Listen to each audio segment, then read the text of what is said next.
안녕하세요. 금요사건 파일 디바제시카입니다. 경기도 수원시 팔달구에 위치한 팔달산. 워낙 유명해서 들어보셨을 텐데요. 이 산이 지리적으로 수원의 중앙에 자리 잡고 있습니다. 수원역에서 불과 2km 정도 거리에 있는데 해발도 145m로 낮은 편이죠. 그렇다 보니 주민들에게 접근성 좋은 자연공간입니다. 그만큼 가벼운 운동이나 산책을 즐기려는 수원 사람들로 연일 북적이고 있어요. 지난 2014년 12월 4일 목요일 오후 1시입니다. 46세 임 씨는 그날도 평소처럼 이 팔달산 등산로를 따라 오후 산책을 즐기고 있었습니다. 그러다 중턱에 다다랐을 무렵 문득 그 등산로 옆쪽에 버려져 있는 검은색 비닐봉지가 눈에 들어왔죠. 그는 바로 혀를 차기 시작했는데요. 아니 대체 이런 데다가 쓰레기를 버리는 인간들은 뭐야? 그는 그 봉지를 치우려고 가까이 다가갑니다. 보니까 입구가 살짝 열려 있어요. 그리고 안으로 살색의 덩어리가 보였죠. 돼지고기를 통으로 버렸나? 그런데 순간 좀 기이하다는 생각이 들었습니다. 그래서 봉지를 이렇게 좀 더 벌려보는데 그는 화들짝 놀라 뒷걸음질 치게 되죠. 잠시 후 신고를 받은 경찰이 현장에 도착했습니다. 그리고 확인 결과 그 봉지 안에 있던 건 단순한 고기가 아니었어요. 팔다리와 목이 잘려있는 상반신 시신이었죠. 너무 끔찍한데요. 12월에 추운 날씨 탓에 약간 얼어있는 상태로 크기는 가로가 32cm, 세로가 42cm. 이 정도의 크기였고 여성으로 추정됩니다. 그런데 충격적인 게 더 있습니다. 몸통에서 한쪽 신장을 제외한 모든 장기가 사라져 있었다는 점이에요. 범인이 일부러 칼로 잘라낸 흔적이 여실했죠. 그런데 반면 그 봉지 안에는 전혀 혈흔이 없어요. 이걸 토대로 경찰은 범인이 다른 곳에서 시신의 피를 뺀 후 유기를 했거나 아예 오랫동안 시신을 해부했을 가능성이 높다고 추정합니다. 얼마 후에 더 많은 경찰 인력이 동원되었고 이 시신의 다른 부위를 찾기 위해 팔달산 일대를 수색하기 시작합니다. 또 동시에 주변에 설치되어 있는 CCTV 다 확보해서 분석을 시작하게 되는데 참 안타깝게도 이 시신이 버려진 위치가 CCTV 사각지대였어요. 유기 장면은 찍혀있지 않았죠. 그 외에도 팔달산에는 최소 7곳 정도의 진입로가 있었기 때문에 범인이 어디로 와서 어디로 갔는지 그 이동 경로를 추정하기도 쉽지 않습니다. 또 게다가 부검도 별다른 도움이 되지 못해요. 신원을 알 수 있는 중요한 부위가 없는 데다가 장기까지 소실한 상태였기 때문에 그나마 밝혀진 건 A형 여성이다라는 것뿐이었습니다. 그 외 독극물이나 수면제 성분은 검출되지 않았고요. 경찰은 이거 수사가 쉽지 않겠는데? 라고 직감을 했고요. 바로 인력 보충하고 수색을 좀 더 광범위하게 늘리게 되죠. 팔달산이 위치한 고등동과 행궁동을 넘어서 화서동에 위치한 비어있는 폐가나 야산, 하천까지 시신의 다른 부위를 유기할 만한 약 300여 곳을 대대적으로 수색했습니다. 동시에 수원 일대에서 실종된 여성을 중심으로 DNA 대조 작업도 진행해요. 그렇게 무려 5일간 수사가 계속되는데 별다른 수확이 없습니다. 이대로라면 미궁으로 사건이 빠질 가능성이 높아 보였죠. 그러던 12월 8일 밤 11시 30분, 한 여성이 수원의 한 파출소를 찾아와 신고를 접수합니다. 아이고요, 제 여동생이 연락이 안 돼요. 이러는 거예요. 동생이 누구냐? 48살의 김 씨입니다. 조선족이었는데 수원의 한 대형마트에서 근무하고 있었대요. 그러다 11월 26일 밤에 퇴근을 한 후 갑자기 연락이 두절되었다는 내용이었죠. 언니가 그녀를 찾기 위해 몇 번이나 마트를 찾아갔지만 행방을 알 수 없던 차였습니다. 그래서 실종 신고를 할까 말까 고민을 하던 차였는데 마침 동생에게 문자 한 통이 도착했습니다. 언니, 요 근래 내가 스트레스가 너무 많아서 잠시 혼자 있고 싶어. 여행 갈 거야. 걱정하지 마. 이런 내용이었어요. 가족들은 문자를 받고 일단은 안도했죠. 사실 동생 김 씨는요, 지난 2014년 4월부터 남자친구와 약 7개월간 동거를 하고 있던 중입니다. 그 남자는 김 씨와 마찬가지로 55세의 조선족 남성 박춘풍이었습니다. 한국에 와서 일용직 근로자로 근근히 살아가던 중인데 이 사람이 성격이 다소 괴팍한 편이었어요. 한 번은 우리가 마트에서 봉투를 사면 보통 그 돈을 내야 되잖아요. 뭐 100원 정도? 근데 중국에서는 그런 적이 없었는지 100원을 달라는 말에 노발대발하면서 막 욕을 하고 물건을 집어 던졌대요. 게다가 폭력성도 강했는데 동거하던 김 씨와 생활비 문제로 자주 다퉜습니다. 그때마다 박춘풍이 너 나 무시하냐? 화를 내고 손찌검을 하기도 했고요. 결국 이런 폭력에 지난 11월 초에 김 씨가 결국 언니 집으로 피신합니다. 그러니까 이런 스트레스가 워낙 심각했던 상황이었기 때문에 가족들은 그녀가 갑자기 여행을 가겠다 하는 걸 이해했던 겁니다. 그런데 그 문자를 끝으로 더 이상 연락이 되지 않아요. 전화해봤죠. 근데 핸드폰이 꺼져 있습니다. 언니는 뒤늦게 이거 보통 상황이 아니구나 라는 걸 파악했고 경찰에 실종신고를 접수한 건데요. 자, 여기서 경찰은 40대 여성의 실종이라고요? 즉각 팔달산에서 발견된 시신과 DNA 대조를 요청해요. 동시에 그 동거인이라던 박춘풍의 행방을 추적했죠. 그런데 문제가 있습니다. 이 박춘풍이 불법 체류자 신분이었던 거예요. 기록을 보니까 지난 2003년에 위조 여권을 쓴 게 발각이 돼서 한 차례 중국으로 추방이 됐어요. 근데 그리고 5년 후인 2008년 12월에 또다시 위조 여권으로 한국에 입국한 상황이었죠. 근데 여기서 문제가 뭐냐면 이 사람이 애초에 불법 체류자다 보니까 거주지가 어딘지 등록이 되어 있지 않아요. 행방을 알 수 없는 상태였던 거예요. 박춘풍을 찾기 위해서 경찰은 사건을 공개수사로 전환을 했고요. 포상금 최대 5천만 원을 걸게 됩니다. 그리고 12월 11일 날 아침 뉴스를 통해서 대대적으로 그의 얼굴이 전국에 퍼져나가게 돼요. 목격담이 속속 들어오더라고요. 그리고 그 중에는 단번에 경찰의 이목을 끈 제보도 있었습니다. 아침 10시 20분, 팔달구에 있는 3층짜리 다가구 주택 주인이 제보한 내용이었습니다. 먼저 이 주택이요, 시신이 발견된 곳에서 약 1km 정도 가까운 곳에 위치합니다. 집주인이 말하길 얼마 전에 조선족으로 보이는 50대 남성이 가계약을 하겠다고 왔대요. 그게 한 11월 말쯤이었고요. 사람들이 잘 드나들지 않는 뒷문에 있는 작은 방, 그걸 요구했고 여기는 한 7평 정도의 화장실 하나가 딸린 반지하 방이었습니다. 계약을 했을 당시 그는 20만 원을 입금하고 열쇠를 받아갔어요. 그리고 뭐 드나들더라고요. 근데 며칠 머무는 듯 하다가 금세 사라진 거예요. 이후에 방이 쭉 비어 있고요. 한 열흘 이상이요. 그래서 이상함을 느낀 집주인이 계약서에 적혀 있는 번호로 연락을 하게 되는데 없는 번호라고 나오던 겁니다.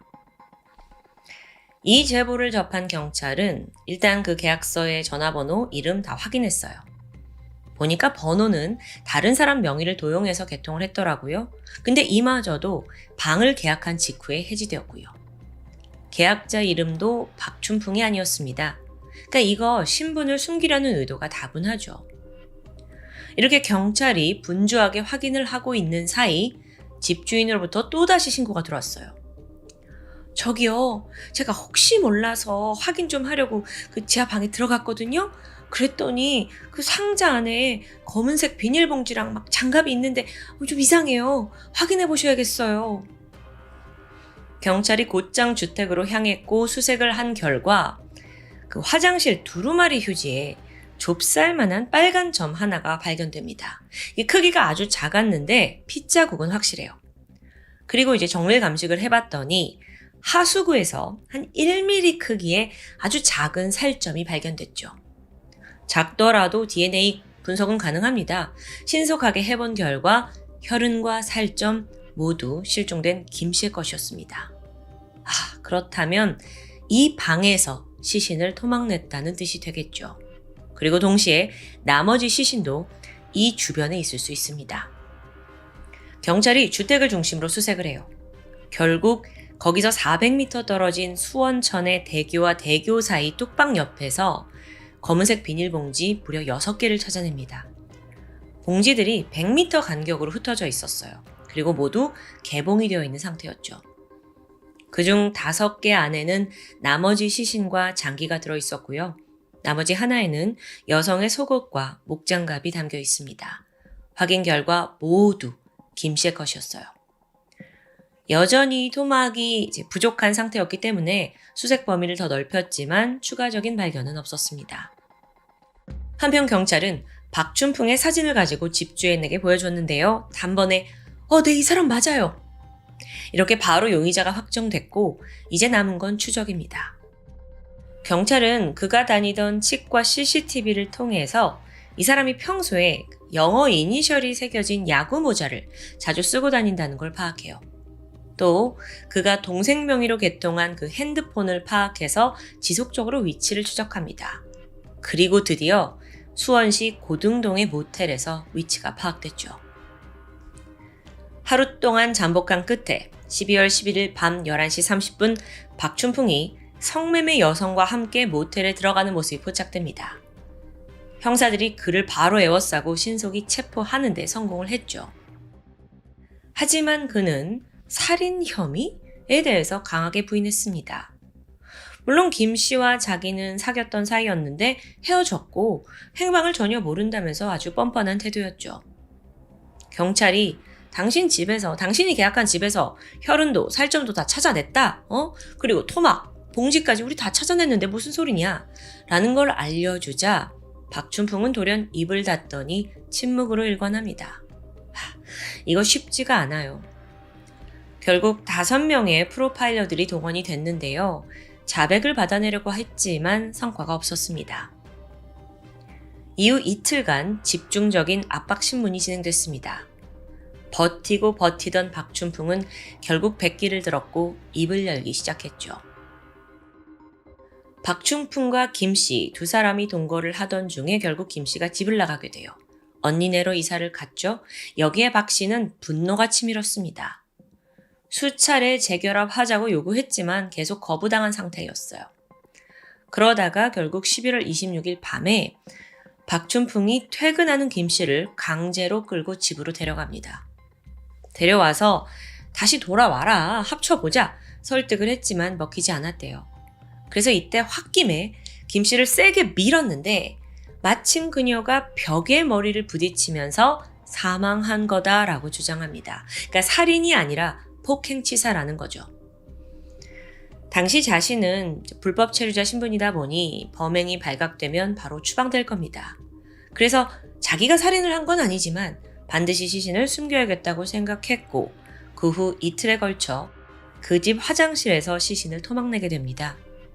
근데 이제 김 씨가 퇴근길에 실종된 거잖아요. 그의 언니가 이걸 분명 눈치챌 텐데 싶어서 일부러 여행을 간다고 문자를 보내둔 거죠.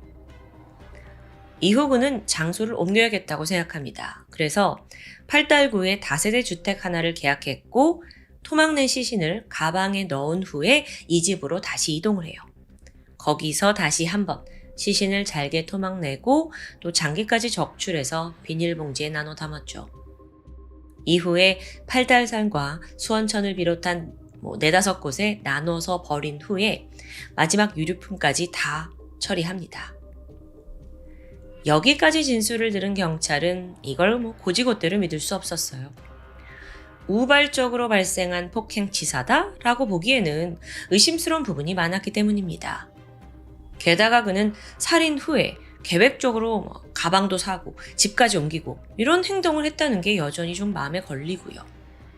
경찰은 우선 박춘풍이 추가로 진술한 장소에서 4개의 비닐봉지를 더 수거합니다. 그렇게 12월 13일까지 총 11개의 비닐봉지를 발견했고요. 거기서 머리와 몸통, 살점, 장기, 왼팔과 오른다리까지 발견되었죠. 근데 현재까지도 오른팔과 왼쪽 다리는 찾지 못했습니다. 그렇게 토막을 한데 모아서 경찰이 추가 부검을 의뢰해요. 그걸 통해서 정말 박춘풍 말대로 머리를 부딪혀서 사망했는지 알 수 있겠죠? 부검 결과가 나왔는데 시신에서 목에 졸린 흔적이 발견됩니다. 그렇게 거짓말이 바로 탄로난 거죠. 자, 근데 다음으로 밝혀야 할 점이 하나 더 있어요. 과연 그가 이 모든 범죄를 정말 혼자 저질렀을까요? 생각해보면 시신과 유류품을 나눠 담은 봉지만 11개, 거기에 발견되지 않은 부위까지 생각하면 더 많은 봉지가 있을 수 있습니다. 근데 이걸 모두 혼자서 유기했다? 이 점이 여전히 의문으로 남긴 했는데 박준풍은 공범 유무에 대해선 또다시 입을 굳게 다물었습니다. 그렇게 결국 검찰은 박준풍을 단독범으로 기소하게 돼요. 2015년 6월에 1심 재판이 열렸죠. 검찰 쪽은 이 사건 너무도 잔혹하다. 그리고 이 박준풍은 전혀 반성하는 태도를 보이지 않는다라는 점을 들어서 사형을 구형합니다. 실제로 시신에서 한때 자기가 사랑했던 사람인데 시신에서 장기까지 모두 꺼내버린 그 모습에서는 최소한의 존중도 찾아볼 수 없었어요. 또한 살인을 한 후에 이 사람이 잡혔잖아요. 근데 그때 성매매 여성을 이제 데리고 들어가다 잡혔거든요. 이런 점에서도 죄의식이라곤 찾아볼 수 없다라고 검찰이 강조를 했죠. 뿐만 아니라 살인 후에 곧장 훼손 작업에 착수했다는 점, 또 굳이 원룸의 위치까지 바꾼 점을 지적하면서 계획살인을 강하게 주장합니다. 그렇게 1심 재판부는 박준풍에게 무기징역을 선고하게 돼요. 하지만 박준풍은 강하게 항소했습니다. 변호사에 따르면 그가 어릴 때 낙상사고를 당했대요. 그래서 오른쪽 눈을 다쳤고 의안을 착용하는 중인데 동시에 뇌에도 손상을 입게 됐죠. 이로 인해서 그가 제대로 된 판단을 내리지 못했다면서 그 뻔한 심신미약을 주장합니다. 아, 그래? 그래서 재판부가 뇌 영상 촬영한 거, 또 사이코패스 검사 해봐 명령을 했거든요. 근데 참고로 이건 뇌 영상 자료가 재판에 사용된 첫 국내 사례로 남아 있습니다. 사이코패스 결과 박준풍은 일반인 수준이었어요. 근데 사고로 인해서 뇌가 손상된 건 사실이더라고요. 그러니까 현저히 뇌 기능이 낮았는데요. 특히나 공감 능력이 상당히 떨어지더라고요. 2심 재판부는 이런 검사 결과가 나왔는데도 불구하고 원심과 동일한 무기징역을 선고합니다. 다만 그 여행 가방을 살인 이후에 구입했다라는 것을 토대로 계획살인은 아니라고 판단을 하면서 전자발찌 부착 명령은 파기됐어요. 박준풍은 또다시 항소를 했지만 2016년 4월 대법원이 상고를 기각하면서 무기징역이 확정됩니다. 여러분, 한국에서 외국인 범죄율은 물론 내국인 수준보다 낮습니다. 하지만 불법 체류 중인 외국인에 대한 살인, 강도와 같은 강력범죄, 또 마약 범죄의 수준은 내국인보다 높은 수준을 보인다는 분석이 있습니다. 그러니까 이들은 어차피 자기네가 살아갈 터전이 한국이 아니다 보니까 치고 빠지기 식으로 범행 후에 도피 방법도 다 계획해두고 단기간에 연속 범죄를 저지르고 그냥 내빼기 일쑤예요. 오늘 사건에도 나왔지만 불법 체류자면 어차피 신분이 노출될 가능성도 낮거든요. 어쩌면 이게 범죄를 더 부추기는 요인이 될 수도 있겠죠. 이 사건을 계기로 경기지방경찰청은 외국인을 대상으로 특별 방범 활동을 벌였습니다. 그렇게 총 400여 명이 검거가 되었는데 그중 중국인이 한 75%를 차지했어요. 오늘 사건을 통해서 우리 사회가 여전히 불법 체류자 범죄의 사각지대에 있는 게 아닌가라는 생각이 듭니다. 물론 그들 모두를 잠재적인 범죄자로 보는 건 결코 아니지만요. 국가적인 관리에서 벗어난 이들이 거리를 활보한다는 건 무엇보다 위험한 일이라고 생각합니다. 어쩌면 그렇기 때문에 이 박준풍 사건을 제2의 오원춘 사건이라고 부르는 건 아닐까요? 지금까지 금요사건 파일 디바제시카였습니다. 안녕하세요. 금요사건 파일 디바제시카입니다. 폭염이 기승을 부리던 2008년 7월 8일 그날 오후 포항시 북구 흥해읍에 있는 칠포 해수욕장 2차 도로를 따라 한 노부부가 걷고 있었습니다. 인근에 살고 있던 70대 황씨 부부였는데 우연히 길가 갈대숲에서 살구나무를 발견하면서 두 분이 신나하며 살구를 따라가던 길이었죠. 시간은 해가 쨍쨍한 오후 2시 20분. 이곳은 민가와 꽤 거리가 있는 도로였기 때문에 낮에도 한적했습니다.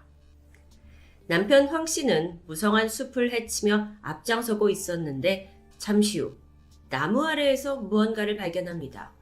처음엔 긴가민가 했지만 곧이어 소스라치게 놀라버렸고 이내 뒤따라오던 아내에게 가까이 오지 말라고 소리쳤죠. 그 고약한 악취를 풍기던 그것. 색이 변한 듯 거뭇거뭇했고 길쭉한 덩어리였는데 이건 바로 심각하게 부패한 사람의 한쪽 다리였습니다. 신고를 받고 출동한 경찰은 분명 주변에 다른 부위가 있을 거다라고 생각한 채 200명의 인원을 동원해 숲 일대를 샅샅이 수색했습니다. 그리고 2시간 만에 시신의 오른팔을 발견했고 조금 후 저녁 6시 왼팔과 왼쪽 다리마저 찾아냅니다.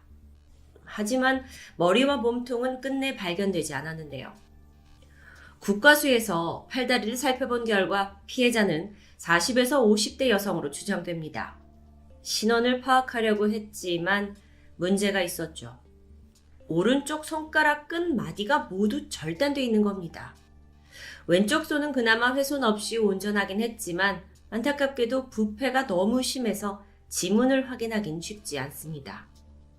경찰은 시신을 살펴보다가 일부분에 남아있는 화상 자국 그리고 발 사이즈가 230이었다라는 이 정보를 가지고 포항 인근에 있는 가출자 혹은 미귀가자를 대상으로 그의 가족들에게 탐문 수사를 벌이게 되는데요. 그러던 사건 발생 2주 뒤인 7월 22일 이날 오후 2시 30분쯤 시신이 발견된 곳에서 약 1.2km 떨어진 도로변에서 꽃길을 조성하는 작업을 하고 있던 반장이 쌀포대 하나를 발견합니다. 그는 별 생각 없이 낫으로 포대를 찍어보는데 물커덩한 게 느껴졌죠. 그래서 열어보니까 비닐로 겹겹이 감겨진 의문의 물체였습니다. 신고를 받고 출동한 경찰이 확인 결과 얼마 전 숲에서 발견된 피해자의 머리와 몸통이었습니다. 이것으로 인해 드디어 신원을 알 수 있지 않을까 했지만 사실 이 부패 정도가 너무 심해서 얼굴은 전혀 알아볼 수 없었는데요. 그나마 키 163, 몸무게 47kg 정도의 단발머리를 한 여성이고 사망한 지 약 한 달 정도 지난 것이 파악됩니다. 부검결과 사이는 설골골절. 이 설골이라는 건 턱 아래쪽에 목을 감싸고 있는 뼈인데 손이나 끈 같은 걸로 목을 졸랐을 때 부러지는 부분입니다. 즉 범인은 피해자의 목을 졸라서 살해한 뒤 톱을 이용해 시신을 각각 5부분으로 절단했고 머리와 몸, 팔과 다리를 다른 장소에 유기한 거죠. 그런데 여기서 잠깐 왜 그가 시신을 토막까지 냈냐라는 근본적인 질문에 접근해 봅니다. 전문가들은 그가 피해자와 매우 가까운 관계라는 걸 스스로 말해주고 있다라고 분석합니다. 특히나 피해자의 오른쪽 손가락 끝마디를 절단했다라는 건 신원을 감추려고 한 건데요. 신원이 알려질 경우 범인 자신이 즉각적으로 위험해지기 때문이겠죠.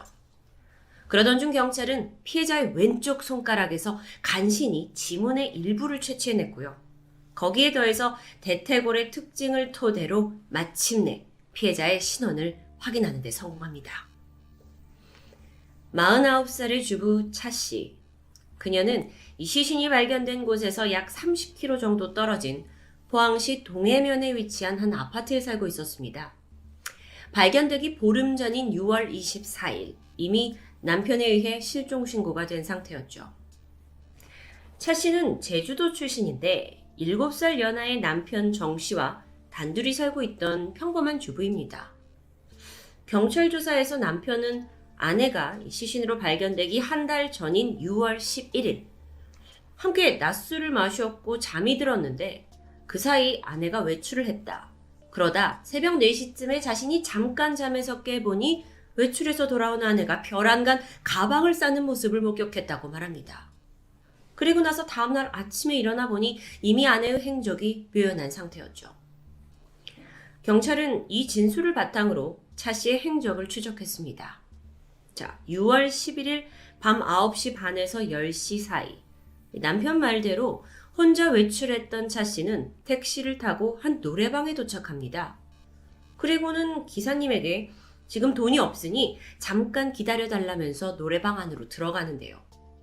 그런데 한참을 기다려도 차 씨가 나오지 않자 결국 기사가 직접 노래방으로 들어갔지만 안에는 차 씨가 없었습니다. 당시 기사는 승차료를 떼었다고 생각해서 아주 불쾌했던 그날을 잘 기억하고 있었습니다. 자, 이후에 이 차 씨의 행적이 파악된 건 몇 시간 후입니다. 6월 10일 새벽 2시 반. 그녀는 자신의 집 앞에서 친구에게 전화를 걸게 되는데 사는 게 힘들어서 내가 술 한잔 하러 간다 라는 내용의 통화였죠.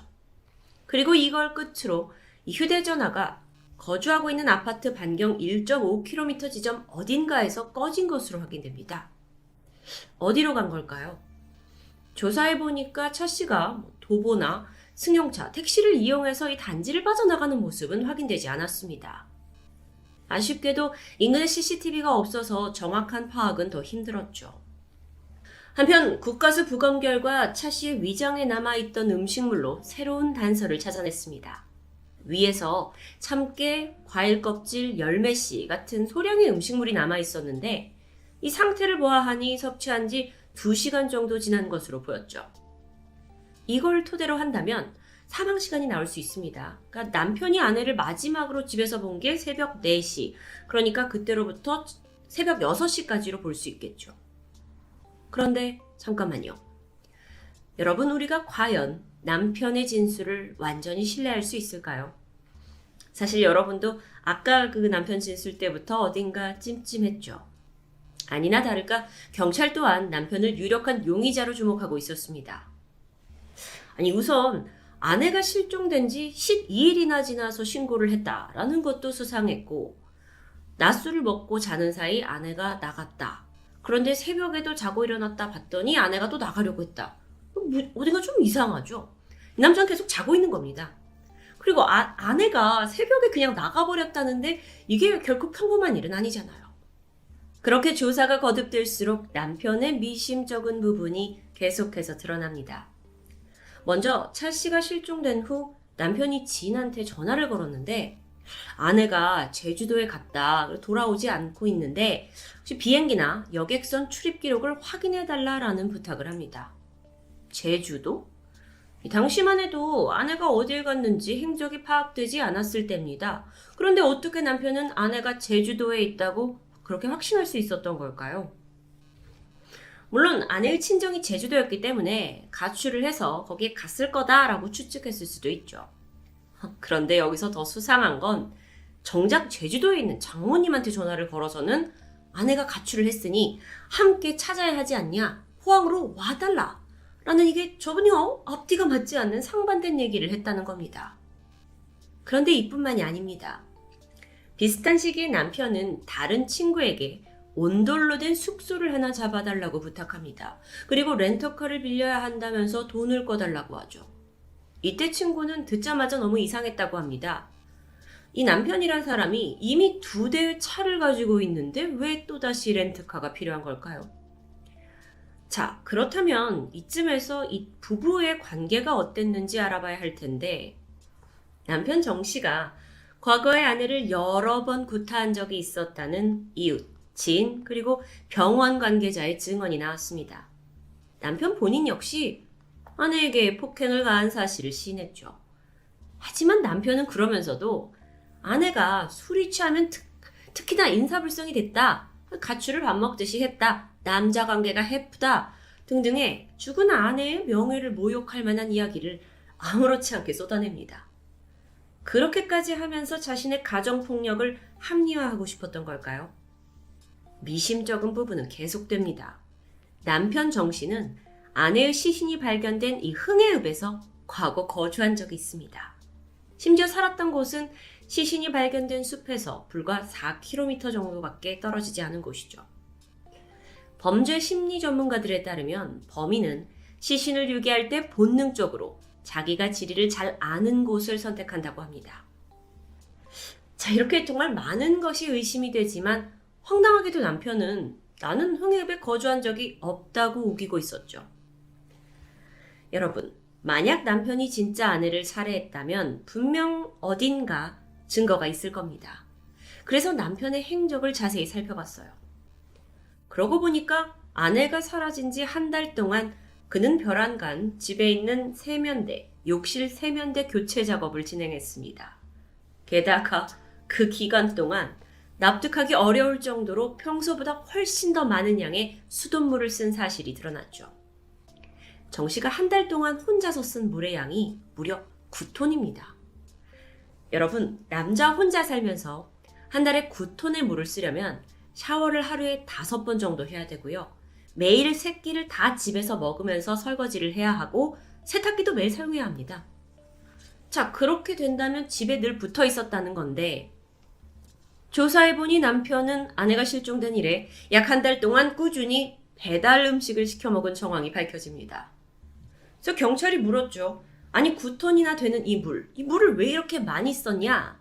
라는 질문에 그는 너무 더워서 샤워를 자주 했을 뿐이라고 주장합니다. 경찰로서는 만약 시신을 토막냈다면 그게 욕실이었을 거다라고 추정을 했고 혹시나 내부에 혈흔이 남아있지 않은지 정밀 감식을 하게 되는데 별다른 단서는 나오지 않았어요. 게다가 세면대는 이미 교체된 상태에 폐기 처분된 후였죠. 결국 남편이 범인이라는 심증만 있을 뿐 물증은 아무것도 포착되지 않았습니다. 그 후 정 씨는 여전히 현업에 종사하면서 아무렇지 않게 생활하고 있다고 하는데요. 한편 경찰은 아내 주변인들의 증언 또한 수집합니다. 이웃에 따르면 차 씨는 평소 알코올 중독이 의심될 정도로 술을 많이 마셨다고 합니다. 마치 모든 걸 포기한 사람처럼 늘 취해 있어서 우울증을 의심하는 사람도 많았죠.